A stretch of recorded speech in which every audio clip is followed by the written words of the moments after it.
Hello, ഞാൻ sugar cut ഡയറ്റില്ല എന്ന് പറഞ്ഞിട്ട് പഞ്ചസാര ഒഴിച്ച് ബാക്കി കൈ കിട്ടുന്ന എന്തും വലിച്ചുവാരി കഴിക്കുന്ന ഒരു ഫ്രണ്ട് നിങ്ങൾക്കുണ്ടോ? എന്നാൽ ഈ വീഡിയോ ഒന്ന് ഷെയർ ചെയ്ത് കൊടുത്തേക്ക്.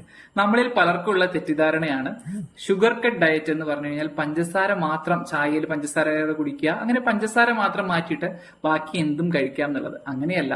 ഈ ഹൈ ഗ്ലൈസിമിക് ഇൻഡെക്സ് ഉള്ള ഗ്ലൂക്കോസ് അധികം അടങ്ങിയിട്ടുള്ള ഫുഡ്സ് എല്ലാം നമ്മൾ ഒഴിവാക്കിക്കൊണ്ട് ചെയ്യുന്നതാണ് ഷുഗർ കട്ട് ഡയറ്റ്. അഥവാ കപ്പ അല്ലെങ്കിൽ മധുരം അധികമുള്ള ഐസ്ക്രീംസ് മുതലായ അല്ലെങ്കിൽ കൊക്കക്കോള, പെപ്സി, ഇതെല്ലാം എന്താണ് ഹൈ ഗ്ലൈസിമിക് ഇൻഡെക്സ് ഉള്ള ഫുഡ്സ് ആണ്. സോ അപ്പൊ അതെല്ലാം നമ്മൾ ഒഴിവാക്കിക്കൊണ്ട് വേണം ഈ ഷുഗർ കട്ട് ഡയറ്റ് ചെയ്യാൻ വേണ്ടിയിട്ട്.